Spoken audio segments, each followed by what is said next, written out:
Accessing the manual controls menu and actuating the pump using the push button. Hit menu, then maintenance, then type T green for username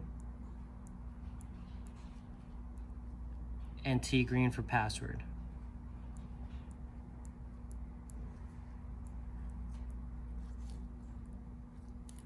Press maintenance again, manual controls, and micro pump. Sometimes the microorganism nozzle can become clogged. You can remove it and verify visually that it is clogged or not by unscrewing it.